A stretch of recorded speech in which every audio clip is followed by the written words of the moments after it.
Just imagine ಮಾಡಿ ನಿಮ್ಮ ಹತ್ರ 10 ಲಕ್ಷ ರೂಪಾಯಿ ಇದೆ ಅನ್ಕೊಳ್ಳಿ. ಆ 10 ಲಕ್ಷ ರೂಪಾಯಿಗಳನ್ನ ಎಲ್ಲಿ ಇಡ್ತೀರಾ, ಎಲ್ಲಿಟ್ರೆ ನಿಮಗೆ ಹೆಚ್ಚು ದುಡ್ಡು ಬರುತ್ತೆ ಅಂತ ಹೇಳಿ ಯಾವತ್ತಾದ್ರೂ ಥಿಂಕ್ ಮಾಡಿದ್ರ? ಇನ್ ಕೇಸ್ ನಾನು ಯಾವುದೋ ಒಂದು ಗಾಡ್ರೇಜ್ ನಲ್ಲಿ ಬೀರಲ್ಲಿ ನಾನು ಇಡ್ತೀನಿ ಹಣವನ್ನ ಅಂತಂದ್ರೆ 10 ಲಕ್ಷ ರೂಪಾಯಿ ನಿಮ್ಗೆ ಏನಾದ್ರು ರಿಟರ್ನ್ ಕೊಡುತ್ತಾ ಒಂದು ವರ್ಷಕ್ಕೆ? ಖಂಡಿತ ಇಲ್ಲ. ಆ 10 ಲಕ್ಷ ರೂಪಾಯಿ ಹಾಗೆ ಇರುತ್ತೆ. ಹೊರಗಡೆ ನೀವು ತಗೊಳ್ತಿರ್ತಕ್ಕಂತಹ ದನಸ ಧಾನ್ಯಗಳ ಒಂದು ಪ್ರೈಸ್ ಏನಾಗುತ್ತೆ, ಇದು ಮೇಲ್ಗಡೆ ಹೋಗುತ್ತೆ ಅಂತ ಹೇಳಬಹುದು. ಇಲ್ಲ, ಆ ಹಣವನ್ನ ನಾನು ಏನ್ ಮಾಡ್ತೀನಿ, ಬ್ಯಾಂಕ್ FD ಗಳಲ್ಲಿ ಇಡ್ತೀನಿ ಅಂತಂದ್ರೆ ಎಷ್ಟು ಪರ್ಸೆಂಟ್ ಬರ್ಬೋದು ನಿಮ್ಗೆ? ಅಮ್ಮಮ್ಮ ಅಂದ್ರು 6ರಿಂದ 7% ಬರಬಹುದು. ಸೊ 7% ಅಂದ್ರೆ ಎಷ್ಟಾಯ್ತು? 10 ಲಕ್ಷಕ್ಕೆ ನಿಮ್ಗೆ 70,000 ರೂಪಾಯಿ ಪ್ರತಿ ವರ್ಷಕ್ಕೆ ಬರುತ್ತೆ. ಸೊ ಇದು ನಾರ್ಮಲ್ ಆಗಿ ಎಲ್ಲಾ ಜನರಿಗೂ ಗೊತ್ತಿರತಕ್ಕಂಥದ್ದು. ಇದಕ್ಕಿಂತ ಹೆಚ್ಚಿನ ರಿಟರ್ನ್ ಕೊಡ್ತಕ್ಕಂಥ ಯಾವ್ದಾದ್ರು ಜಾಗ ಇದೆಯಾ? ಜಾಗ ಇದೆ. ಯಾವ್ದಪ್ಪ ಅಂದ್ರೆ ಸ್ಟಾಕ್ ಮಾರ್ಕೆಟ್, ಷೇರು ಮಾರುಕಟ್ಟೆ. ಬಟ್ ಭಯ ಏನು ಅಂತಂದ್ರೆ, ನನಗೆ ಶೇರ್ ಮಾರ್ಕೆಟ್ ಬಗ್ಗೆ ಏನು ಗೊತ್ತಿಲ್ಲ. ಶೇರ್ ಮಾರ್ಕೆಟ್ ನಲ್ಲಿ ಹೂಡಿಕೆ ಮಾಡೋದಕ್ಕೆ ಅಥವಾ ಅಲ್ಲಿ ದುಡ್ಡು ಹಾಕೋದಕ್ಕೆ ನನಗೆ ಭಯ ಆಗುತ್ತೆ. ಏನಕ್ಕೆ ಅಂದ್ರೆ ಅಲ್ಲಿ ಕಳ್ಕೊಂಡಿರೋರು ಕೂಡ ಸುಮಾರು ಜನ ಇದ್ದಾರೆ ಅಂತ ಹೇಳ್ಬಹುದು. ಷೇರು ಮಾರುಕಟ್ಟೆಯಲ್ಲಿ ಎಷ್ಟು ಲಾಭ ಬರುತ್ತೋ ಸೊ ಅಷ್ಟು ನಷ್ಟ ಕೂಡ ಆಗುತ್ತೆ ಅಂತ ಹೇಳ್ಬಹುದು. ಆದ್ರೆ ನನಗೆ ಏನು ಗಂಧಗಾಳಿ ಗೊತ್ತಿಲ್ಲ ಫಿನಾನ್ಸ್ ಬಗ್ಗೆ. ಆದ್ರೂ ಕೂಡ ಈ 10 ಲಕ್ಷ ರೂಪಾಯಿಗಳನ್ನ ನಾನು ಎಲ್ಲಾದ್ರೂ ಇಡಬೇಕು, ಒಂದು ಸೇಫ್ ಆಗಿ ಅಮೌಂಟ್ ಅನ್ನ ತಗೊಳ್ಬೇಕು ಅಂತ ಹೇಳಿ ಹಲವಾರು ಜನ ಥಿಂಕ್ ಮಾಡ್ತೀರಾ. ಅವಾಗ ಸುಮಾರು ಜನರಿಗೆ ದೊಡ್ಡ ಫೈನಾನ್ಸ್ ಇನ್ವೆಸ್ಟರ್ಸ್ ಆಗಿರ್ಬೋದು ಅಥವಾ ಫೈನಾನ್ಸ್ ಅಡ್ವೈಸರ್ಸ್ ಗಳಾಗಿರ್ಬೋದು, ಅವರು ಸಜೆಸ್ಟ್ ಮಾಡತಕ್ಕಂಥದ್ದೇ ಈ ಒಂದು ಮ್ಯೂಚುವಲ್ ಫಂಡ್ ಅಂತ ಹೇಳಬಹುದು. FD ಅಕೌಂಟ್ ನಲ್ಲಿ ಪ್ರಾಬ್ಲಮ್ ಏನು? ಇಲ್ಲಿ ನಿಮಗೆ 7% ಕೊಡ್ತಾರೆ ನಿಜ, ಆದ್ರೆ ನಿಮ್ಗೆ ಒಂದು ಅಗ್ರಿಮೆಂಟ್ ಅನ್ನ ಮಾಡಿಸಿಕೊಳ್ಳಲಾಗುತ್ತೆ 1 ವರ್ಷದವರೆಗೆ. ಇವತ್ತು ಎಕ್ಸಾಂಪಲ್, ಇವತ್ತು ಮೇ ತಿಂಗಳು 1ನೇ ತಾರೀಕು ಅಂತಂದ್ರೆ ಮುಂದಿನ ವರ್ಷ ಮೇ ತಿಂಗಳು 1ನೇ ತಾರೀಕಿನವರೆಗೂ ನೀವು ಇಲ್ಲಿ ಹಣವನ್ನ ತೆಗೆಯೋದಕ್ಕಾಗಲ್ಲ, ವಿಡ್ರಾವನ್ನ ಮಾಡೋದಕ್ಕಾಗಲ್ಲ. ಎಷ್ಟೇ ಎಮರ್ಜೆನ್ಸಿ ಸಿಚುವೇಶನ್ ಇರಲಿ, ನಿಮ್ಗೆ ಹಣ ಬೇಕು ಅಂದ್ರೂ ಕೂಡ ಅವರು ತೆಗೆದುಕೊಡೋದಿಲ್ಲ. ಆದ್ರೆ ಮ್ಯೂಚುವಲ್ ಫಂಡ್ಗಳಲ್ಲಿ ಹಾಗಲ್ಲ. ನಿಮ್ಗೆ ಹಣ ಬೇಕು ಅಂತಂದ್ರೆ 2 ರಿಂದ 3 ದಿನಗಳಲ್ಲಿ ನಿಮ್ಮ ಹಣವನ್ನು ನಿಮ್ಗೆ ವಾಪಸ್ ಕೊಡ್ತಾರೆ ಅಂತ ಹೇಳ್ಬಹುದು. ಸೊ ಇವತ್ತು ನಾನು ನಿಮ್ಗೆ ಮ್ಯೂಚುವಲ್ ಫಂಡ್ ಬಗ್ಗೆ ಹೇಳ್ತಾ ಇದ್ದೀನಿ. ಯಾರಿಗೆಲ್ಲ ಮ್ಯೂಚುವಲ್ ಫಂಡ್ ಬಗ್ಗೆ ಗೊತ್ತಿಲ್ವೋ ನಿಮ್ಗೆ ಅರ್ಥ ಮಾಡ್ಕೊಳ್ಬೇಕಾಗಿರ್ತಕ್ಕಂಥದ್ದು, ಇದನ್ನ ತಿಳ್ಕೊಳ್ಳುವಂತಹ ಅವಶ್ಯಕತೆ ತುಂಬಾ ಇದೆ ಅಂತ ಹೇಳಬಹುದು. ಯಾಕೆ ಅಂತಂದ್ರೆ ಫ್ಯೂಚರ್ ನಲ್ಲಿ ಒಳ್ಳೆಯ ದುಡ್ಡನ್ನ ಮಾಡಬೇಕು, ಒಂದು ಲೆವೆಲ್ಗೆ ನೀವು ಸೆಟ್ಲ್ ಆಗಬೇಕು, SIP ಮಾಡಿ ಶ್ರೀಮಂತರಾಗಬೇಕು ಅಂತಂದ್ರೆ ಮ್ಯೂಚುವಲ್ ಫಂಡ್ ಗೊತ್ತಿರಬೇಕು. ಇವತ್ತು ನಾನು ಕನ್ನಡದಲ್ಲಿ ನಿಮ್ಗೆ ಅರ್ಥ ಆಗೋ ರೀತಿಯಲ್ಲ, ಇನ್ನು ಹಿಂದೂ ಯಾರು ಕೂಡ ಹೇಳಿಕೊಟ್ಟಿರಬಾರ್ದು, ಮುಂದೂ ಕೂಡ ಹೇಳೋದಕ್ಕೆ ಆಗಿರಬಾರ್ದು. ಸೊ ಅಷ್ಟು ನೀಟಾಗಿ ನಿಮ್ಗೆ ಇವತ್ತು ಮ್ಯೂಚುವಲ್ ಫಂಡ್ ಬಗ್ಗೆ ನಾನು ನಿಮ್ಗೆ ಎಕ್ಸ್ಪ್ಲೇನ್ ಮಾಡ್ತೀನಿ ಅಂತ ಹೇಳ್ಬಹುದು. ನೀವೇನಾದ್ರೂ ನಮ್ಮ ಚಾನಲ್ ಹೊಸಬರಾಗಿದ್ರೆ ದಯವಿಟ್ಟು ನಮ್ಮ ಚಾನಲ್ ಸಬ್ಸ್ಕ್ರೈಬ್ ಮಾಡ್ಕೊಳ್ಳಿ. ಹಾಗೇನೆ ಈ ವಿಡಿಯೋನ ಲೈಕ್ ಮಾಡಿ. ನೀವು ನೀಡ್ತಕ್ಕಂಥ ಲೈಕ್ ಇಂದ ನಮಗೆ ಪ್ರೋತ್ಸಾಹ ಸಿಗುತ್ತೆ ಅಂತ ಹೇಳ್ಬಹುದು. ಓಕೆ, ಟೈಮ್ ವೇಸ್ಟ್ ಮಾಡೋದು ಬೇಡ, ಮ್ಯೂಚುವಲ್ ಫಂಡ್ ಕಡೆ ಬರೋಣ. ಈ ಮ್ಯೂಚುವಲ್ ಫಂಡ್ ಅಂದ್ರೆ ಏನು? ನಾನು ಮುಂಚೆನೇ ಹೇಳಿದೆ, ನನಗೆ ಶೇರ್ ಮಾರುಕಟ್ಟೆ ಬಗ್ಗೆ ಗೊತ್ತಿಲ್ಲ, FD ಬಗ್ಗೆ ಗೊತ್ತಿಲ್ಲ, ಏನು ಗೊತ್ತಿಲ್ಲಪ್ಪ, ನನ್ನ ಹತ್ರ ಹಣ ಇದೆ, ಜಸ್ಟ್ ನಾನು ಇನ್ವೆಸ್ಟ್ಮೆಂಟ್ ಅನ್ನ ಮಾಡಬೇಕು ಅಂತ ಹೇಳಿ ಬಹಳಷ್ಟು ಜನ ಅನ್ಕೊಂಡಿರ್ತೀರ. ಅವಾಗ ನೀವು ಮ್ಯೂಚುವಲ್ ಫಂಡ್ ನ ಬಳಿ ಬರಬಹುದು. ಏನಕ್ಕೆ ಅಂತ ಹೇಳ್ತೀನಿ ಕೇಳಿ. ಈ ಮ್ಯೂಚುವಲ್ ಫಂಡ್ ನ ತಂದಿರತಕ್ಕಂಥ ರೀಸನ್ ಏನು ಅಂತಂದ್ರೆ ಅದೇ ಒಂದು ರೀಸನ್. ಎಕ್ಸಾಂಪಲ್, ನಾನು ಒಬ್ಬ ವ್ಯಕ್ತಿ ಇದ್ದೀನಿ, ಓಕೆನಾ? ನಿಮ್ಮನ್ನೇ ಇಮ್ಯಾಜಿನ್ ಮಾಡ್ಕೊಳ್ಳಿ. ಸೊ ನೀವಿದ್ದೀರಾ, ನಿಮ್ಮ ಬಳಿ ಏನಿದೆ, ಒಂದು 10 ಲಕ್ಷ ರೂಪಾಯಿಗಳು ಹಣ ಇದೆ. ಆದ್ರೆ ನೀವು ಈ ಹಣವನ್ನ ಇನ್ವೆಸ್ಟ್ಮೆಂಟ್ ಮಾಡಬೇಕು, ಆದ್ರೆ ಇದನ್ನ ಒಳ್ಳೆ ರಿಟರ್ನ್ ಕೂಡ ಬೇಕು. ನಾನು ಶೇರ್ ಮಾರುಕಟ್ಟೆ ಎಲ್ಲ ಹೂಡಿಕೆ ಮಾಡಬೇಕು, ನನಗೆ ರಿಟರ್ನ್ ಬೇಕು, ಆದ್ರೆ ನನಗೆ ಶೇರ್ ಮಾರ್ಕೆಟ್ ಬಗ್ಗೆ ನಾಲೆಡ್ಜ್ ಇಲ್ಲ ಅಂದಾಗ ನೀವು ಮ್ಯೂಚುವಲ್ ಫಂಡ್ ಗಳ ಬಳಿ ಹೋಗ್ತೀರಾ. ಈ ಮ್ಯೂಚುವಲ್ ಫಂಡ್ ಗಳಲ್ಲಿ ಓಕೆ, ಈ ರೀತಿಯ ಹಲವಾರಷ್ಟು ಮ್ಯೂಚುವಲ್ ಫಂಡ್ ಗಳು ಇರುತ್ತೆ. ಒಂದು ಎಕ್ಸಾಂಪಲ್ ತೋರಿಸ್ತೀನಿ. ಎಕ್ಸಾಂಪಲ್, ನಾನೀಗ ಟ್ರೇಡ್ಜಿನಿ Q+ ಅವರ ಪ್ಲಾಟ್ಫಾರ್ಮ್ ಓಪನ್ ಮಾಡ್ಕೊಂಡಿದ್ದೀನಿ. ಮೊಬೈಲ್ ಅಲ್ಲೂ ಕೂಡ ಇವರ ಆಪ್ ದೊರೆಯುತ್ತೆ, ನೀವು ಅಲ್ಲಿ ಈ ಒಂದು ಆಪ್ ಅನ್ನು ಡೌನ್ಲೋಡ್ ಮಾಡ್ಕೊಳ್ಬಹುದು. ಈಗ ಮ್ಯೂಚುವಲ್ ಫಂಡ್ ಮೇಲೆ ಕ್ಲಿಕ್ ಮಾಡ್ತಾ ಇದ್ದೀನಿ. ಹಾಗೆ ಇಲ್ಲಿ ಇನ್ನೊಂದು ವಿಚಾರ ಏನು ಅಂತಂದ್ರೆ, ಇವರು 0 ಕಮಿಷನ್ ಫೀಸ್ ಅಂತ ಹೇಳ್ಬೋದು. ಯಾವುದೇ ರೀತಿಯ ಫೀಸ್ ಮ್ಯೂಚುವಲ್ ಫಂಡ್ ಗೆ ಅವರು ತಗೊಳ್ಳೋದಿಲ್ಲ. ನೀವು ಆರಾಮಾಗಿ ನೆಮ್ಮದಿಯಾಗಿ ಇಲ್ಲಿ ಇನ್ವೆಸ್ಟ್ಮೆಂಟ್ ಅನ್ನು ಮಾಡಬಹುದು. ಮೊಬೈಲ್ ಅಲ್ಲಿ ಕೂಡ ಇದೇ ರೀತಿನೇ ಕಾಣುತ್ತೆ ನಿಮಗೆ. ಓಕೆ, ಇಲ್ಲಿ ಏನು ಕಾಣ್ತಾ ಇದೆಯಲ್ಲ ನೋಡಬಹುದು ನೀವು, ಬಂಧನ್ ಸ್ಮಾಲ್ ಕ್ಯಾಪ್ ಫಂಡ್ ಮತ್ತೆ ITI ಸ್ಮಾಲ್ ಕ್ಯಾಪ್ ಫಂಡ್, ಇವೆಲ್ಲ ಏನಿದೆಲ್ಲ ಇವೆಲ್ಲ ಮ್ಯೂಚುವಲ್ ಫಂಡ್ಗಳು. ಈ ರೀತಿಯ ಒಂದು ಸಣ್ಣ ಮ್ಯೂಚುವಲ್ ಫಂಡ್ಗಳು ಇರುತ್ತೆ. ಸಣ್ಣದು ಅಂತಂದ್ರೆ ಇಲ್ಲಿ ನೋಡೋದಕ್ಕೆ ನಿಮಗೆ ಕಾಣುತ್ತೆ, ಬಟ್ ಇದರಲ್ಲಿ ಇನ್ವೆಸ್ಟ್ಮೆಂಟ್ ಸಿಕ್ಕಾಪಟ್ಟೆ ಇರುತ್ತೆ ಅಂತ ಹೇಳ್ಬೋದು. ಸಾವಿರಾರು ಕೋಟಿ ಗಂಟಲೆ ಇನ್ವೆಸ್ಟ್ಮೆಂಟ್ ಅನ್ನ ಈ ಒಂದು ಮ್ಯೂಚುವಲ್ ಫಂಡ್ಗಳಲ್ಲಿ ಮಾಡಿರ್ತಾರೆ. ಈಗ ಹೇಳೋಣ, ಸೊ ಮ್ಯೂಚುವಲ್ ಫಂಡ್ ಅಂದ್ರೆ ಏನು ಅಂತ ಅರ್ಥ ಮಾಡ್ಕೊಳ್ಳಿ. ಒಂದು ತೋರಿಸಿದೆ ಮ್ಯೂಚುವಲ್ ಫಂಡ್ ಅನ್ನೋದು ಹೆಂಗ್ ಕಾಣುತ್ತೆ. ಸೊ ಇಲ್ಲಿ ಇನ್ವೆಸ್ಟ್ಮೆಂಟ್ ಅನ್ನ ಮಾಡಬೇಕು ಅನ್ನೋದಕ್ಕೆ ಒಂದು ಎಕ್ಸಾಂಪಲ್ ನ ತೋರಿಸಿದೆ. ಎಕ್ಸಾಂಪಲ್, ನಮ್ಮ ಹತ್ರ 10 ಲಕ್ಷ ರೂಪಾಯಿ ಇದೆ, ಓಕೆನಾ?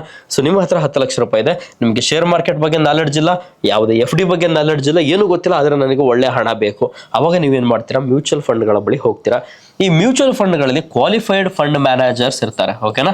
ಸೊ ಕ್ವಾಲಿಫೈಡ್ ಫಂಡ್ ಮ್ಯಾನೇಜರ್ಸ್ ಏನ್ ಮಾಡ್ತಾರೆ? ಸೊ ಇವರು ಬಹಳ ಗರಿಷ್ಠ ಹುದ್ದೆಯಲ್ಲಿ ಇರ್ತಾರೆ, ತುಂಬಾನೇ ಓದಿರ್ತಾರೆ ಅಂತ ಹೇಳ್ಬೋದು, ಫಿನಾನ್ಸ್ ಬಗ್ಗೆ ತಿಳ್ಕೊಂಡಿರ್ತಾರೆ. ಹಾಗೇನೆ ಈ ಒಂದು ಮ್ಯೂಚುವಲ್ ಫಂಡ್ ಗಳನ್ನ ಹೋಲ್ಡಿಂಗ್ ಮಾಡ್ತಾ ಇರ್ತಾರೆ, ಅಂದ್ರೆ ಹ್ಯಾಂಡ್ಲಿಂಗ್ ಕೂಡ ಮಾಡ್ತಾ ಇರ್ತಾರೆ. ಹಾಗೇನೆ ಎಲ್ಲಿ ಹಣವನ್ನ ಹಾಕಬೇಕು, ಎಲ್ಲಿ ಹಣವನ್ನ ಏನ್ ಮಾಡಬೇಕು, ಪ್ರತಿಯೊಂದನ್ನು ಕೂಡ ಡಿಸಿಷನ್ ಇವ್ರು ತಗೊಳ್ತಾರೆ.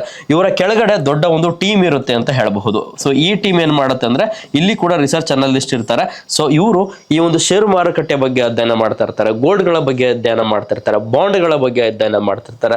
ಸೊ ಇವ್ರೇನ್ ಮಾಡ್ತಾರೆ, ಈ ರೀತಿ ನೀವು 10 ಲಕ್ಷ ರೂಪಾಯಿ ಯಾವ ರೀತಿ ಕೊಟ್ರಲ್ಲ, ಸೊ ನಿಮ್ಮ ರೀತಿನೇ ಬಹಳಷ್ಟು ಜನ ಇರ್ತಾರೆ, ಸಾವಿರಾರು ಜನ. ಒಬ್ಬ 5,000 ಕೊಡ್ತಾನೆ ಪ್ರತಿ ತಿಂಗಳು, ಒಬ್ಬ 10,000 ಕೊಡ್ತಾನೆ, ಯಾರೋ ಒಬ್ಬ ಒಂದೇ ಸರಿಗೆ ಒಂದು 2 ಲಕ್ಷ ರೂಪಾಯಿಗಳನ್ನ ಹಾಕ್ತಾನೆ. ಈ ರೀತಿ ಎಲ್ಲರೂ ಕೂಡ ಈ ಒಂದು ಮ್ಯೂಚುವಲ್ ಫಂಡ್ಗೆ ಕೊಡ್ತಾರೆ. ಒಂದು ಎಕ್ಸಾಂಪಲ್ ನಿಮಗೆ SBI ಬ್ಲೂ ಚಿಪ್ ಅಂತ ಅನ್ಕೊಳ್ಳಿ, ಇದು ಒಂದು ಮ್ಯೂಚುವಲ್ ಫಂಡ್. ಓಕೆನಾ. ಸೊ ಇದರಲ್ಲಿ ಹೂಡಿಕೆ ಮಾಡಬೇಡಿ, ಜಸ್ಟ್ ನಿಮ್ಗೊಂದು ಎಕ್ಸಾಂಪಲ್ಗೆ ನಾನು ಹೇಳ್ತಾ ಇರೋದು. ಓಕೆ. ಸೊ ಈ ಒಂದು ಮ್ಯೂಚುವಲ್ ಫಂಡ್ ಇದೆ ಅನ್ಕೊಳ್ಳಿ. ಸೊ ಈ ಮ್ಯೂಚುವಲ್ ಫಂಡ್ ಅಲ್ಲಿ ನೀವು ಹೂಡಿಕೆ ಮಾಡಿದ್ರಿ ಅಂತಂದ್ರೆ ನಿಮ್ಮ ಹಣ ಯಾರ ಬಳಿ ಹೋಗುತ್ತೆ, ಈ ಮ್ಯೂಚುವಲ್ ಫಂಡ್ ನ ಕ್ವಾಲಿಫೈಡ್ ಫಂಡ್ ಮ್ಯಾನೇಜರ್ ನ ಬಳಿ ಹೋಗುತ್ತೆ ಅಂತ ಹೇಳ್ಬಹುದು. ಅವಾಗ ಇವ್ರು ಏನ್ ಮಾಡ್ತಾರೆ, ಸೊ ಜನರೆಲ್ಲ ನಮಗೆ ದುಡ್ಡು ಕೊಟ್ಟಿದ್ದಾರೆ, ಈ ಒಂದು ದುಡ್ಡನ್ನ ನಾವು ಸೇಫ್ ಆಗಿ ಇನ್ವೆಸ್ಟ್ಮೆಂಟ್ ಮಾಡಬೇಕು ಅಂತ ಹೇಳಿ ಅವ್ರು ಏನ್ ಮಾಡ್ತಾರೆ, ನಿಮ್ಮ ಹಣವನ್ನ ಸೇಫ್ ಆಗಿ ಅವರು ಇನ್ವೆಸ್ಟ್ಮೆಂಟ್ ಅನ್ನ ಮಾಡ್ತಾರೆ ಅಂತ ಹೇಳ್ಬಹುದು. ಎಲ್ಲೆಲ್ಲಿ ಮಾಡ್ತಾರೆ, ಸೊ ಅವರು ಸೇಫ್ ಆಗಿ ಇನ್ವೆಸ್ಟ್ಮೆಂಟ್ ಮಾಡೋದಕ್ಕೆ ಇವರು ಡಿವೈಡ್ ಮಾಡ್ಕೊಳ್ತಾರೆ. ಯಾವ ರೀತಿ ಡಿವೈಡ್ ಮಾಡ್ಕೊಳ್ತಾರೆ, ಸ್ವಲ್ಪ ಹಣ, ಎಕ್ಸಾಂಪಲ್ ನಾನೊಂದು 10 ಲಕ್ಷ ರೂಪಾಯಿ ಕೊಟ್ಟೆ, ನನ್ನ ಪಕ್ಕದ ಮನೆ ಒಂದು 5 ಲಕ್ಷ ರೂಪಾಯಿ ಕೊಟ್ಟ, ಅಲ್ಲಿ ಯಾರೋ ಮತ್ತೊಬ್ಬ ಒಂದು 10 ಲಕ್ಷ ರೂಪಾಯಿ ಕೊಟ್ಟ, ಈ ರೀತಿ ಒಟ್ಟಾರೆಯಾಗಿ 1 ಕೋಟಿ ರೂಪಾಯಿ ಇದೆ ಅನ್ಕೊಳ್ಳಿ. ಸೊ ಈ 1 ಕೋಟಿ ರೂಪಾಯಿಗಳನ್ನ ಎಲ್ಲೆಲ್ಲಿ ಹೂಡಿಕೆ ಮಾಡಬೇಕು ಅನ್ನೋ ಒಂದು ಡಿಸಿಷನ್ ಅವ್ರು ತಗೊಳ್ತಾರೆ ಅಂತ ಹೇಳ್ಬೋದು. ಸ್ವಲ್ಪ ಹಣವನ್ನ ಏನ್ ಮಾಡ್ತಾರೆ, ಇವರು ಗೋಲ್ಡ್ ಗಳಲ್ಲಿ ಹೂಡಿಕೆ ಮಾಡ್ತಾರೆ, ಅಂದ್ರೆ ಬಂಗಾರದಲ್ಲಿ ಹೂಡಿಕೆಯನ್ನ ಮಾಡ್ತಾರೆ. ಸೊ ಗೋಲ್ಡ್ ಏನಕ್ಕೆ ಅಂತಂದ್ರೆ, ಗೋಲ್ಡ್ ಯಾವತ್ತೂ ಕೂಡ ಸೇಫ್ ಅಸೆಟ್. ನಿಮ್ಗೆ ಇದು ಯಾವ ರೀತಿ ಹೆಡ್ಜಿಂಗ್ ಅಂತ ಕೇಳಿರ್ತೀರ, ಅದಕ್ಕೆ ಇದು ಹೆಲ್ಪ್ ಆಗುತ್ತೆ ಅಂತ ಹೇಳ್ಬಹುದು. ಇವ್ರೇನ್ ಮಾಡ್ತಾರೆ, ಸ್ವಲ್ಪ ಹಣವನ್ನ ಏನ್ ಮಾಡ್ತಾರೆ, ಗೋಲ್ಡ್ ನಲ್ಲಿ ಇನ್ವೆಸ್ಟ್ಮೆಂಟ್ ಅನ್ನ ಮಾಡ್ತಾರೆ. ಸೊ ಇನ್ನ ಸ್ವಲ್ಪ ಹಣವನ್ನ ಏನ್ ಮಾಡ್ತಾರೆ, ಇವುಗಳನ್ನ ಏನ್ ಮಾಡ್ತಾರೆ ಇವರು ETF ಗಳಲ್ಲಿ ಹೂಡಿಕೆಯನ್ನ ಮಾಡ್ತಾರೆ ಅಂತ ಹೇಳ್ಬೋದು. ಮತ್ತೆ ಬಾಂಡ್ಗಳಲ್ಲಿ ಕೂಡ ಹೂಡಿಕೆಯನ್ನ ಮಾಡ್ತಾರೆ. ಸೊ ಬಾಂಡ್ಗಳು ಅಂತ ಬರುತ್ತೆ, ಓಕೆನಾ, ಗೌರ್ಮೆಂಟ್ ಬಾಂಡ್ಗಳು ಬರುತ್ತೆ, ಅದರಲ್ಲೂ ಕೂಡ ಹೂಡಿಕೆಯನ್ನ ಮಾಡ್ತಾರೆ. ಇನ್ನ ಸ್ವಲ್ಪ ಹಣವನ್ನ ಏನ್ ಮಾಡ್ತಾರೆ ಇವರು, ಡೈರೆಕ್ಟ್ ಆಗಿ ಸ್ಟಾಕ್ಗಳ ಮೇಲೆ ಕೂಡ ಹಾಕ್ತಾರೆ. ಷೇರು ಮಾರುಕಟ್ಟೆಯಲ್ಲಿ ಸ್ಟಾಕ್ಸ್ ಇರುತ್ತಲ್ವಾ, ಸೊ ಅದರ ಮೇಲೆ ಕೂಡ ಹಾಕ್ತಾರೆ ಅಂತ ಹೇಳ್ಬಹುದು. ಈ ಸ್ಟಾಕ್ಸ್ ಅನ್ನ ಮತ್ತೆ 3 ರೀತಿಯಲ್ಲಿ ಡಿವೈಡ್ ಮಾಡ್ಕೊಳ್ತಾರೆ. ನೋಡಿ, ಇದನ್ನೆಲ್ಲ ಹೇಳೋಕ್ಕಿಂತ ಮುಂಚೆ ಒಂದು ಮಾತನ್ನ ಹೇಳಲಿಕ್ಕೆ ಇಷ್ಟಪಡ್ತೀನಿ. ಯಾರೆಲ್ಲ ಷೇರು ಮಾರುಕಟ್ಟೆ ಬಗ್ಗೆ ಕಲಿಬೇಕು ಅಂತ ಇದ್ರು, ಕ್ರಿಪ್ಟೋ ಮಾರ್ಕೆಟ್ ಬಗ್ಗೆ ಕಲಿಬೇಕು ಅಂತ ಇದ್ರು, ಮ್ಯೂಚುವಲ್ ಫಂಡ್ಗಳನ್ನ ಎಕ್ಸಾಕ್ಟ್ ಆಗಿ ಯಾವ ರೀತಿ ಮಾಡಬೇಕು ಅನ್ನೋದು ಕಲಿಬೇಕು ಅಂತ ಇದ್ರು, ನೀವು ನನ್ನ ಅಕಾಡೆಮಿಗೆ ಜಾಯ್ನ್ ಆಗ್ಬೋದು. ನಾನೇ ನಿಮಗೆ ಖುದ್ದಾಗಿ ಟೀಚ್ ಮಾಡ್ತೇನೆ. ಸೊ ಗೂಗಲ್ ಮೀಟ್ನಲ್ಲಿ ಕ್ಲಾಸ್ ತಗೊಂಡು ಇಡೀ ಕರ್ನಾಟಕದಲ್ಲೇ ಯಾರು ಕೂಡ ಈ 3 ಕೋರ್ಸಸ್ನ ಕೇವಲ 19,999 ರೂಪಾಯಿಗೆ ಯಾರು ಕೂಡ ಹೇಳೋದಿಲ್ಲ, ನಾನು ಒಬ್ಬನೇ ಹೇಳ್ತೀನಿ ಅಂತ ಹೇಳ್ಬಹುದು. ಸೊ ಇದನ್ನ 3 ಕೋರ್ಸಸ್ನ ನಿಮಗೆ 1 ತಿಂಗಳ ಕೋರ್ಸ್ ಇರುತ್ತೆ ಅಂತ ಹೇಳ್ಬೋದು.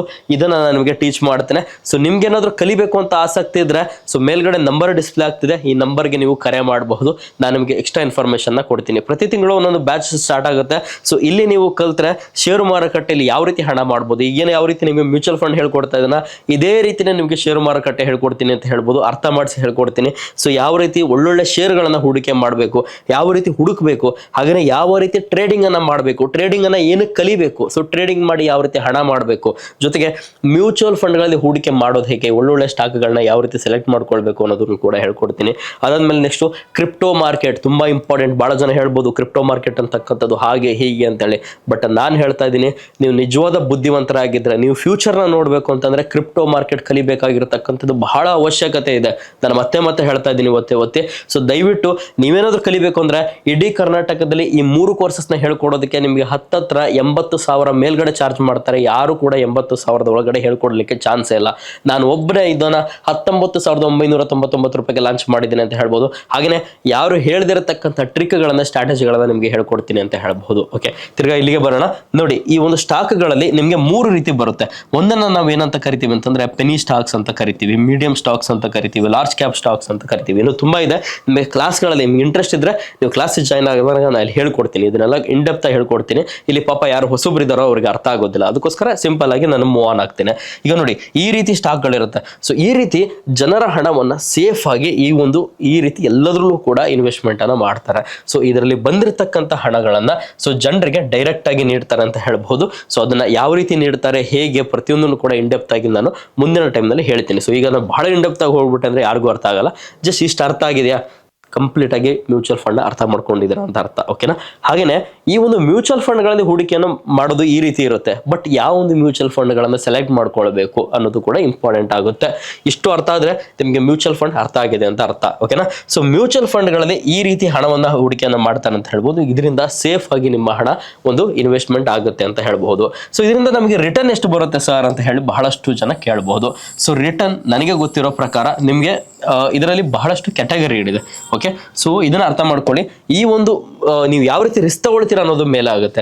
ನಿಮ್ಮ ಹತ್ರ ಇರತಕ್ಕಂಥ 10 ಲಕ್ಷ ರೂಪಾಯಿಗಳನ್ನ ಎಲ್ಲೆಲ್ಲಿ ಹೂಡಿಕೆ ಮಾಡ್ತೀರಾ ಅನ್ನೋದು ಕೂಡ ಮ್ಯಾಟರ್ ಆಗುತ್ತೆ. ಎಕ್ಸಾಂಪಲ್, ಇದರಲ್ಲಿ ನಿಮಗೆ ಲಾರ್ಜ್ ಕ್ಯಾಪ್ ಮ್ಯೂಚುವಲ್ ಫಂಡ್ಗಳಂತ ಬರುತ್ತೆ, ಮಿಡ್ ಕ್ಯಾಪ್ ಮ್ಯೂಚುವಲ್ ಫಂಡ್ಗಳಂತ ಬರುತ್ತೆ, ಸ್ಮಾಲ್ ಕ್ಯಾಪ್ ಅಂತ ಬರುತ್ತೆ, ಇನ್ನೊಂದು ಫ್ಲೆಕ್ಸಿ ಕ್ಯಾಪ್ ಅಂತ ಬರುತ್ತೆ. ಸೊ ಈಗ ನಿಮ್ಗೆ ನಾನು ಹೇಳ್ಬೇಕು ಅಂದ್ರೆ ಲಾರ್ಜ್ ಕ್ಯಾಪ್ ಅಂತಕ್ಕಂಥದ್ದು ಸೇಫ್, ಬಟ್ ನಿಮಗೆ ರಿಟರ್ನ್ ಅಂತಕ್ಕಂಥದ್ದು ಇಲ್ಲಿ ನಿಮಗೆ ಒಂದು 9% ಅಥವಾ 8% ಅಂತದ್ದು ಬರಬಹುದು. ಸೊ ಮಿಡ್ ಕ್ಯಾಪ್ ಅಂತಕ್ಕಂಥದ್ದು ಸ್ವಲ್ಪ ರಿಸ್ಕಿ ಅಂತ ಹೇಳ್ಬೋದು, ಆದರೆ ಇಲ್ಲಿ ರಿಟರ್ನ್ ಕೂಡ ನಿಮಗೆ ಜಾಸ್ತಿ ಬರಬಹುದು, ಒಂದು 12% 13% ಕೂಡ ಬರ್ಬೋದು ಅಂತ ಹೇಳ್ಬಹುದು.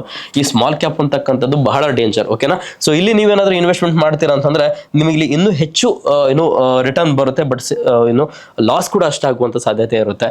ಸೊ ಈ ಫ್ಲೆಕ್ಸಿ ಕ್ಯಾಪ್ ಅಂತಕ್ಕಂಥದ್ದು ಬೆಸ್ಟ್. ಇದರಲ್ಲಿ ಏನಾಗುತ್ತೆ ಅಂದ್ರೆ ನೀವು ಹಾಕಿರ್ತಕ್ಕಂಥ ಹಣ ಈ 3 ಕೆಟಗರಿಯಲ್ಲಿ ಇನ್ವೆಸ್ಟ್ಮೆಂಟ್ ಆಗುತ್ತೆ ಅಂತ ಹೇಳಬಹುದು. ಹಾಗಾದ್ರೆ ಯಾವುದು ಬೆಸ್ಟ್ ಮ್ಯೂಚುವಲ್ ಫಂಡ್ ಅಂತ ನೋಡ್ತಿದ್ರ ಅದನ್ನು ಕೂಡ ನಾನೀಗ ಹೇಳ್ಕೊಡ್ತೀನಿ. ಸೊ ಇದಕ್ಕೆ ನಾನು ಏನ್ ಮಾಡ್ತೇನೆ, ಇಲ್ಲಿಗೆ ಬರ್ತಾ ಇದ್ದೀನಿ. ಸೊ ಇಲ್ಲಿ ಓಪನ್ ಮಾಡಿ ತೋರಿಸಲ್ಲ, ಜಸ್ಟ್ ನಿಮಗೆ ಹೇಳ್ತೀನಿ ಯಾವ ರೀತಿ ಹೂಡಿಕೆ ಮಾಡಬೇಕು ಅಂತ ಹೇಳಿ. ಇದು ಡೆಮೋ ಅಕೌಂಟ್ ಆಗಿರುತ್ತೆ, ಮತ್ತೆ ಇಲ್ಲಿ ಯಾವುದೇ ರೀತಿ ನಾನು ಬೈ ಅಂಡ್ ಸೆಲ್ ರೆಕಮೆಂಡೇಶನ್ ನೀಡ್ತಾ ಇಲ್ಲ, ಜಸ್ಟ್ ನಾನು ಯಾವ್ದ್ರಲ್ಲಿ ಹೂಡಿಕೆ ಮಾಡ್ತೀನಿ ಅನ್ನೋದನ್ನ ನಿಮಗೆ ಹೇಳ್ತೀನಿ.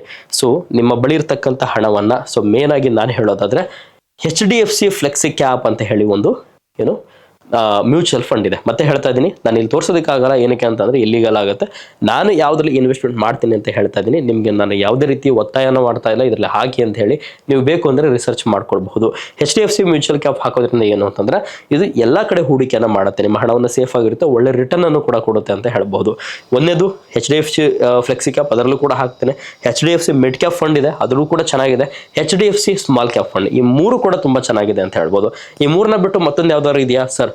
ಪರಾಗ್ ಫ್ಲೆಕ್ಸಿ ಕ್ಯಾಪ್ ಫಂಡ್ ಅಂತ ಇದೆ, ಅದನ್ನ ನಾನು ಡಿಸ್ಕ್ರಿಪ್ಷನ್ ಅಲ್ಲಿ ಬರ್ದಾಕಿರ್ತೀನಿ. ನಿಮ್ಗೆ ಏನಾದ್ರು ಓದೋದಕ್ಕೆ ಅಂದ್ರೆ ನನ್ನ ಮಾತು ಅರ್ಥ ಆಗ್ಲಿಲ್ಲ ಅಂತಂದ್ರೆ ಅದ್ರ ಸ್ಪೀಡ್ ಆಗಿ ಹೇಳಿರೋದ್ರಿಂದ ನೀವು ಅಲ್ಲಿ ಹೋಗಿ ಚೆಕ್ ಮಾಡಬಹುದು. ಇದು ಪ್ರೊನೌನ್ಸ್ ಮಾಡೋದಕ್ಕೂ ಕೂಡ ಒಂದೊಂದು ಮ್ಯೂಚುವಲ್ ಫಂಡ್ಗಳ ಹೆಸರು ಸ್ವಲ್ಪ ಕಷ್ಟ ಇದೆ. Okay, Parag flexi cap fund ಅಂತ ಇದೆ. ಸೊ ನೀವು ಹೋಗಿ ಚೆಕ್ ಮಾಡಬಹುದು ಗೂಗಲ್ನಲ್ಲಿ. ಸೊ ಇಷ್ಟು ಮ್ಯೂಚುವಲ್ ಫಂಡ್ಗಳು ಬೆಟರ್ ಅನ್ನೋದು ನನ್ನ ಒಂದು ಉದ್ದೇಶ. ನಾನು ಇನ್ವೆಸ್ಟ್ಮೆಂಟ್ ಅನ್ನ ಮಾಡ್ತೇನೆ. ಇದು ಯಾವ ರೀತಿ ಬೆಟರ್, ಯಾಕೆ ನಾನು ಇದಕ್ಕೆ ಹೇಳ್ತೀನಿ, ಸೊ ಇದು ಎಷ್ಟು ರಿಟರ್ನ್ ಕೊಟ್ಟಿದೆ ಓವರ್ ಆಲ್, ಇದನ್ನೆಲ್ಲ ಕಂಪ್ಲೀಟ್ ಆಗಿ ನಾನು ನಿಮಗೆ ಮುಂದಿನ ಕ್ಲಾಸಸ್ ನಲ್ಲಿ ಹೇಳ್ಕೊಡ್ತೀನಿ. ಇವತ್ತಿಗೆ ಇಷ್ಟು ಸಾಕು ಅಂತ ಅನ್ಕೊಳ್ತಾ ಇದ್ದೀನಿ. ನಿಮ್ಗೆ ಏನಾದ್ರು ಮ್ಯೂಚುವಲ್ ಫಂಡ್ ನಲ್ಲಿ ಹೂಡಿಕೆ ಮಾಡಬೇಕು ಅಂತಂದ್ರೆ ಈ ರೀತಿ ಹೂಡಿಕೆಗಳನ್ನ ಮಾಡಬಹುದಾಗಿರುತ್ತೆ. ಸೊ ಇದಕ್ಕೆ ನೀವು ಟ್ರೇಡ್ ಜಿನಿಯವರ Q+ ಪ್ಲಾಟ್ಫಾರ್ಮ್ ನ ಯೂಸ್ ಮಾಡಬಹುದಾಗಿರುತ್ತೆ. ಜಸ್ಟ್ ಪ್ಲೇ ಸ್ಟೋರಿಗೆ ಹೋಗಿ ಡೌನ್ಲೋಡ್ ಮಾಡ್ಕೊಳ್ಬಹುದು, ಅಥವಾ ಡಿಸ್ಕ್ರಿಪ್ಷನ್ ಅಲ್ಲಿ ಲಿಂಕ್ ಕೊಟ್ಟಿದ್ದೀನಿ, ಅಲ್ಲಿ ಕೂಡ ಡೌನ್ಲೋಡ್ ಮಾಡ್ಕೊಳ್ಬಹುದು.